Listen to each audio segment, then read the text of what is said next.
Hi മക്കളെ, ഫെബ്രുവരി 17 തുടങ്ങുന്ന നിങ്ങളുടെ +2 മോഡൽ എക്സാമിന് ഇനി ഏകദേശം 45 ദിവസം മാത്രമാണുള്ളത്. ആൻഡ് ഈ 45 ദിവസത്തിൽ നിങ്ങളൊരു കാര്യം ഓർക്കണം, അതിൽ നിങ്ങളെ വീക്കെൻഡുകൾ വരുന്നുണ്ട്, കലോത്സവത്തിന് നിങ്ങൾ സ്പെൻഡ് ചെയ്യുന്ന ഡേയ്സ് ഉണ്ട്, നിങ്ങൾക്ക് സുഖമില്ലാത്ത പഠിക്കാൻ മൂടില്ലാത്ത എല്ലാ ദിവസങ്ങളും ഉണ്ട്. ആൻഡ് ഈ 45 ദിവസത്തിൽ നിങ്ങൾ എത്ര ചാപ്റ്റർ കവർ ചെയ്യണടാ? PCMB മാത്രം നോക്കുകയാണെങ്കിൽ 50 ചാപ്റ്ററിൻ്റെ മുകളിൽ കവർ ചെയ്യണം. അതായത് ഒരു ദിവസം ഒരു പാഠം പഠിച്ച് തീർത്താൽ പോരാ. ആൻഡ് ഇതിൻ്റെ കൂടെയോ പരീക്ഷയുടെ പാറ്റേൺ മാറിയിട്ടുണ്ട്, കുറച്ചും കൂടെ ടഫായി തുടങ്ങിയിട്ടുണ്ട്, അതുപോലെ തന്നെ ഇമ്പ്രൂവ്മെൻ്റ് എഴുതാൻ മിക്കവാറും നിങ്ങൾക്കുണ്ടാവും. അപ്പം അങ്ങനെ നോക്കുകയാണെങ്കിൽ നിങ്ങൾക്ക് ഒരു ദിവസം 1.5 ചാപ്റ്ററെങ്കിലും പഠിച്ചാൽ പറ്റുള്ളൂ. ഇനി ചില കുട്ടികൾക്കൊക്കെ ഒരു ഫെബ്രുവരി 10 പഠിച്ചു തീർക്കണമെന്നുണ്ടെങ്കിലോ അതിലും കൂടുതലേ. ആൻഡ് എനിക്ക് ഉറപ്പാണ് നിങ്ങൾ ഓരോരുത്തരും ഈ ഒരു ടെൻഷൻ, ഈ ഒരു പ്രഷർ നിങ്ങളൊക്കെ അനുഭവിക്കുന്നുണ്ട് എന്നുള്ളത്. ആ പ്രഷർ ഒന്ന് ഒഴിവാക്കി തരാൻ വേണ്ടിയിട്ടാണ് ഈ ഒരു വീഡിയോ. ഈ വീഡിയോ നിങ്ങൾ എന്ത് ചെയ്യുക, അവസാനം വരെ കാണുക. എന്നിട്ട് കണ്ടിട്ട് ഇതിൽ പറയുന്നത് പോലെ തന്നെ എന്ത് ചെയ്യുക, നിങ്ങൾ ആക്ട് ചെയ്യുമെന്ന് നിങ്ങൾക്ക് ഉറപ്പാണെങ്കിൽ നിങ്ങൾ ഇപ്പം തന്നെ വീഡിയോ പോസ്റ്റ് ചെയ്തൊന്ന് കമൻറ്റ് ചെയ്യുക. എന്ത് I will do it sir എന്നൊന്ന് ജസ്റ്റ് കമൻറ്റ് ചെയ്തുകൊണ്ട് എന്ത് ചെയ്യാം, ബാക്കി വീഡിയോ കാണാം. മക്കളെ, ഏറ്റവും ആദ്യം നിങ്ങൾ മനസ്സിലാക്കേണ്ടത്, നിങ്ങൾ ശ്രദ്ധിക്കേണ്ട ഒരു കാര്യം എന്താണെന്ന് വെച്ചാൽ, നിങ്ങളുടെ ചാപ്റ്ററുകൾ നിങ്ങൾ ഡിവൈഡ് ചെയ്യണം. അതായത് എങ്ങനെ നോക്കുകയാണെങ്കിലും നിങ്ങൾക്ക് ഈ 45 ദിവസം കൊണ്ട് 50ൻ്റെ മുകളിൽ ചാപ്റ്റർ പഠിച്ചു തീർക്കാൻ പറ്റണമെന്നില്ല ഭൂരിഭാഗം കുട്ടികൾക്കും. ആകെ നിങ്ങൾ അതിൽ ആദ്യം ചെയ്യേണ്ടത്, ചില ചാപ്റ്ററുകളെങ്കിലും നിങ്ങൾക്ക് നല്ല എളുപ്പമുള്ളതുണ്ടാവും. നിങ്ങൾ പലതവണ ഓണപ്പരീക്ഷയ്ക്കും അതിൻ്റെ ഇടയ്ക്ക് ക്ലാസ് ടെസ്റ്റിനും ക്രിസ്മസ് എക്സാമിനൊക്കെ പഠിച്ചിട്ടുണ്ടാവും. അത്യാവശ്യം നന്നായിട്ട് അറിയുന്ന ചാപ്റ്ററാണ്. ഇപ്പോൾ മാത്സിലാണെങ്കിൽ മാട്രിസസും ഡിറ്റർമിനൻസും വല്ലാതെ ടഫോ കാര്യങ്ങളൊന്നുമില്ല. നിങ്ങൾ ഓണപ്പരീക്ഷയ്ക്കോ ക്രിസ്മസിനോ പഠിച്ചിട്ടുണ്ടെങ്കിൽ അത് തന്നെ ധാരാളമാണ്. അതെന്ത് ചെയ്താൽ മതി, ഈ മോഡൽ എക്സാമിൻ്റെ തൊട്ട് മുന്നേ ഉള്ള സമയത്ത് പഠിച്ചാൽ മതി. അങ്ങനെ എന്ത് ചെയ്യാൻ പറ്റണം, കുറച്ച് ചാപ്റ്റേഴ്സ് നിങ്ങൾക്ക് മാറ്റി വെക്കാൻ പറ്റണം. എടാ, ഇത് എഴുതി വെക്കണേ, ഈ വീഡിയോ കഴിഞ്ഞിട്ട് ഈ കാര്യങ്ങളൊക്കെ നിങ്ങൾ ചെയ്യണം. അങ്ങനെ നിങ്ങൾ മാറ്റി വെച്ചാൽ ഇതുവരെ നിങ്ങൾ എങ്ങനെ പഠിച്ചു എന്നനുസരിച്ച് ആ ചാപ്റ്ററുകളുടെ എണ്ണം 50-ൽ നിന്നും കുറഞ്ഞിട്ട് ചിലപ്പോൾ അത് 30-ഓ 25-ഓ ഒക്കെ ആവാനുള്ള ചാൻസ് ഉണ്ട്. അങ്ങനെയാണെങ്കിൽ നിങ്ങൾ രക്ഷപ്പെട്ടു. അതാണ് ഒന്നാമത്തെ കാര്യം. ആ ചാപ്റ്റർ നമ്മൾ ഇപ്പം തുടരണം. മക്കളെ, നിങ്ങൾ മനസ്സിലാക്കേണ്ട കാര്യം എന്ന് വെച്ചാൽ, അറിയുന്ന ചാപ്റ്റർ വീണ്ടും വീണ്ടും പഠിച്ചുകൊണ്ട് പ്രത്യേകിച്ച് കാര്യമൊന്നുമില്ല. മാട്രിസസ് 6-7 മാർക്കിനാണ് മാക്സിമം ചോദിക്കുക. ആ മാർക്ക് എന്തായാലും നിങ്ങൾക്ക് കിട്ടുകയും ചെയ്യും. നമുക്ക് കിട്ടാത്ത മാർക്കുകളാണ് നമ്മൾ നോക്കേണ്ടത്. ഒന്നാമത്തെ സ്റ്റെപ്പ് അതാണ്. രണ്ടാമത്തെ സ്റ്റെപ്പ്, ബാക്കിയുള്ള ചാപ്റ്ററുകൾ നിങ്ങൾ സ്റ്റഡി ചെയ്യുക എന്ന് പറയുന്നത്. ഇത് വളരെ ക്രിട്ടിക്കൽ ആയിട്ടുള്ളൊരു സാധനം കേട്ടോ.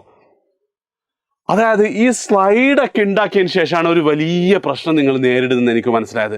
അതായത് നിങ്ങൾ എന്താ ശരിക്കും ചെയ്യേണ്ടത്, ആ ചാപ്റ്ററിൻ്റെ റിവിഷൻ വീഡിയോ യൂട്യൂബിലൊക്കെ ധാരാളമായിട്ട് നിങ്ങൾക്ക് കിട്ടും. നിങ്ങൾ ഏത് ചാനലിൻ്റെ വീഡിയോ കണ്ടാൽ എനിക്ക് പ്രശ്നമൊന്നുമില്ല. പക്ഷേ ഒരു റിയാലിറ്റി എന്താണെന്ന് നിങ്ങളത് ആക്സെപ്റ്റ് ചെയ്യണം. ഇപ്പം അതായത് കഴിഞ്ഞ 4 വർഷമായിട്ടേ ഉള്ളൂ ഓൺലൈനിൽ ഞങ്ങൾ എല്ലാവരും വന്നിട്ട് ആ 4 വർഷത്തെ ഏത് റിവിഷൻ വീഡിയോ എടുത്താലും നിങ്ങളുടെ പുതിയ പാറ്റേണിലെല്ലാം കവർ ചെയ്തിട്ടുണ്ടെന്ന് എനിക്ക് തോന്നുന്നില്ല കേട്ടോ. അപ്പം അത് നിങ്ങൾ എപ്പോഴും മനസ്സിൽ വെക്കണം. അതുകൊണ്ട് തന്നെ നിങ്ങൾ ചെയ്യേണ്ട കാര്യം വെച്ചാൽ, ആ വീഡിയോ കണ്ട് കാര്യങ്ങൾ മനസ്സിലാക്കി കഴിഞ്ഞാൽ പ്രീവിയസ് ഇയർ ക്വസ്റ്റ്യൻ ചെയ്യണം. സാർ, പ്രീവിയസ് ഇയർ ക്വസ്റ്റ്യൻ ഉണ്ടാവോ എന്ന് ചോദിച്ചു കഴിഞ്ഞാലോ, എടാ, ഒരു 2012 മുതൽ അങ്ങോട്ടുള്ള പ്രീവിയസ് ക്വസ്റ്റ്യൻ നിങ്ങൾ ചെയ്യണം. 2008-ലും 2009-ലൊക്കെ ചോദിച്ച ചോദ്യമാണ്, അല്ലെങ്കിൽ 12-ലും 13-ലൊക്കെ ചോദിച്ച ചോദ്യമാണ് ഈ ക്രിസ്മസ് എക്സാമിനൊക്കെ നിങ്ങൾക്ക് വന്നത്. അതായത് ഇതെവിടെ കിട്ടുമെന്ന് വെച്ചാൽ, നമ്മൾ ആപ്പിൽ നിങ്ങൾക്ക് എല്ലാവർക്കും ഫ്രീ ആയിട്ട് ഈ പ്രീവിയസ് ഇയർ ക്വസ്റ്റ്യൻ കിട്ടും. 2020-ന് ശേഷമുള്ള നോക്കിയിട്ട് നിങ്ങൾ പോകാന്ന് പറയുന്നത് നിങ്ങൾ മണ്ടത്തരാട്ടോ ചെയ്യുന്നത്. ആ ആപ്പിലുള്ള ഞങ്ങൾക്ക് കിട്ടാവുന്ന മാക്സിമം ഞങ്ങൾ ശേഖരിച്ച് PDF ആയിട്ട് ഓരോ ചാപ്റ്ററും തന്നിട്ടുണ്ട്. അതെന്ത് ചെയ്യുക, നിങ്ങൾ ആപ്പിൽ പോയി നോക്കുക. പിന്നെ ഈ ക്ലാസ് എന്ന് വെച്ച് കഴിഞ്ഞാൽ, ഞാൻ പറയാണ്, ഇവിടെ കോഴ്സ് പ്രൊമോട്ട് ചെയ്യലോ കാര്യങ്ങളൊന്നുമില്ല. നിങ്ങൾക്ക് കിട്ടാവുന്നതിൽ ഏറ്റവും ബെസ്റ്റ് ഓപ്ഷൻ എന്ന് പറയുന്നത് ഞങ്ങളുടെ ബൂസ്റ്റർ ബാച്ചിൽ ഇപ്പോൾ ജോയിൻ ചെയ്യലാണ്. കാരണം മാറുന്ന പാറ്റേണിനനുസരിച്ച് നമ്മൾ വീഡിയോസ് മാറ്റിയെടുത്തിട്ടുണ്ടെന്ന് മാത്രമല്ല, നിങ്ങൾക്കായിട്ട് അഡ്വാൻസ്ഡ് ആയിട്ടുള്ള A+ ലെവൽ ക്വസ്റ്റ്യൻസ് ഓരോ ചാപ്റ്ററിൻ്റെ കൂടെയും ഞങ്ങൾ തരുന്നത്. ഇപ്പോൾ ഉദാഹരണത്തിന് എനിക്ക് തോന്നുന്നത് ഡിറ്റർമിനൻസിലല്ല, മാട്രിക്സിൽ AB - BA = 0 എന്ന്, അല്ലെങ്കിൽ അതൊരു സ്ക്യൂ സിമെട്രിക് അസിമെട്രിക് അങ്ങനെ ഒരു ചോദ്യം നിങ്ങൾ ചോദിച്ചില്ലേ, അതൊന്നും ഒരിക്കലും എടുക്കാത്ത സാധനങ്ങളാണ്, ഒരിക്കലും ചോദിക്കാത്ത സാധനങ്ങളാണ്. അതൊക്കെ ഇൻക്ലൂഡ് ചെയ്തുകൊണ്ടാണ് നമ്മുടെ ബൂസ്റ്റർ ബാച്ച് ഉള്ളത്. ബൂസ്റ്റർ ബാച്ചിലേക്ക് നിങ്ങൾക്ക് ജോയിൻ ചെയ്യുകയാണെങ്കിൽ എന്ത് ചെയ്യാം, നിങ്ങൾക്ക് താഴെ കാണുന്ന ഫോം നിങ്ങൾക്ക് ഫില്ല് ചെയ്യാം. ആൻഡ് ഏകദേശം ഓരോ ഇയറും, അതായത് +2 നിങ്ങൾക്ക് മുഴുവൻ സബ്ജക്റ്റും ഏകദേശം ഒരു 100 to 120 മണിക്കൂറിൽ നിങ്ങൾ പുതിയ പാറ്റേൺ അനുസരിച്ച് നമ്മൾ പഠിപ്പിച്ചാലും ബാക്കി ഫീച്ചേഴ്സൊക്കെ പിന്നെ പറയാം. അതാണ് നിങ്ങൾ ചെയ്യേണ്ടത്. ഇവിടെ നിങ്ങൾ പ്രത്യേകം ശ്രദ്ധിക്കേണ്ട കാര്യം, PYQ ചെയ്യാതെ വെറുതെ വീഡിയോ കണ്ടു പോവുകയാണെങ്കിൽ മണ്ടത്തരക്ക് എന്താണോ ക്രിസ്മസിനും എന്താണോ ഓണത്തിനും സംഭവിച്ചത് അത് തന്നെയാണ് നിങ്ങൾക്ക് സംഭവിക്കാൻ പോകുന്നത്.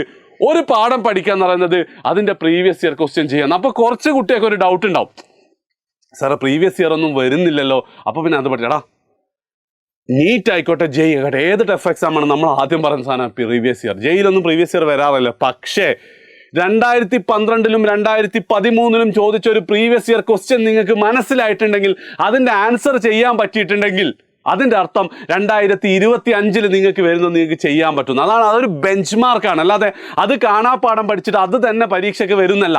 അത് ചെയ്യാൻ പറ്റുകയാണെങ്കിൽ ഇത് ചെയ്യാൻ പറ്റും. അതിലപ്പുറം ഒന്നും വരില്ലടാ. മാത്സിൻ്റെ ഒക്കെ മുഴുവൻ ചോദ്യങ്ങൾ ഒന്നെങ്കിൽ നിങ്ങളുടെ ടെക്സ്റ്റ് ബുക്കിലുള്ളത്, അല്ലെങ്കിൽ പ്രീവിയസ് ഇയറിലാണ് ചോദിച്ചിട്ടുള്ളൂ. ഇത്തവണത്തെ ക്രിസ്മസും അതിനെക്കുറിച്ച് ഡീറ്റെയിൽ ആയിട്ട് ഒരു വീഡിയോ ചെയ്യുന്നുണ്ട്. മാത്സ് എങ്ങനെ പഠിക്കാന്നുള്ള വീഡിയോ ആവശ്യമുണ്ടെങ്കിൽ നിങ്ങൾ ജസ്റ്റ് ഒന്ന് കമൻറ്റ് ചെയ്യണം കേട്ടോ. അപ്പം ഇതാണ് രണ്ടാമത്തെ സ്റ്റെപ്പ് എന്ന് പറയുന്നത്. ഇതാണ് മോസ്റ്റ് ക്രിറ്റിക്കൽ. ആൻഡ് പിന്നെ കുറേ കുട്ടികളെ കുറിച്ച് നിങ്ങൾ ഒരു കാര്യം സൂക്ഷിക്കേണ്ട. അതായത് ഞാനിപ്പോൾ ഇവിടെ ഇങ്ങനെ ഇങ്ങോട്ട് നടന്നു വരുമ്പം ഹൈലൈറ്റ് മോളെന്നൊക്കെ കുറിച്ച് സാറേ അതാ സാറല്ലേ ഭയങ്കര സന്തോഷമൊക്കെ സെൽഫിയൊക്കെ എടുത്ത്. അപ്പം ഞാൻ ചോദിച്ചു എല്ലാ മോനോ നിങ്ങൾക്ക് പരീക്ഷയില്ലേ? സാറേ ഇപ്പം അല്ലേ ഒരു വെക്കേഷൻ, കുറച്ച് ചില്ലടി വെക്കട്ടെ എന്ന് പറഞ്ഞു. അപ്പം ഒരുപാട് ആൾക്കാർ അങ്ങനെ ആയിരിക്കില്ലേ, നിങ്ങൾക്ക് ഇപ്പം അങ്ങനെ തന്നെ ആ ഒരു വെക്കേഷൻ മോഡിലായിരിക്കും, ഒന്ന് ചില്ലാക്കട്ടെ എന്നൊക്കെ വിചാരിച്ചിരിക്കല്ലേ. പക്ഷെ മക്കളെ നിങ്ങൾ മനസ്സിലാക്കേണ്ട കാര്യം എന്താ വെച്ചാൽ ഇതെന്തല്ല, ഇത് അത്ര എളുപ്പമുള്ള പരിപാടിയല്ല. അതായത് നിങ്ങൾ എങ്ങനെ പഠിച്ചാലും ഈ 50 ചാപ്റ്ററിൽ നിങ്ങളൊരു 35-ഓ 40-ഓ നിങ്ങൾ എത്തുള്ളൂ. പക്ഷേ നിങ്ങൾ ഇപ്പോൾ അങ്ങോട്ട് നന്നായിട്ട് ഡെയിലി എന്താണ് ഒരു 3 മണിക്കൂർ നിങ്ങൾ പഠിക്കുകയാണെങ്കിൽ പരീക്ഷയുടെ അടുപ്പിച്ച് അല്ലെ ഫെബ്രുവരി ഒക്കെ ആകുമ്പോഴത്തേക്ക് ഡെയിലി 10 മണിക്കൂറൊക്കെ നിങ്ങളെ കൊണ്ട് പഠിക്കാൻ പറ്റൂടാ.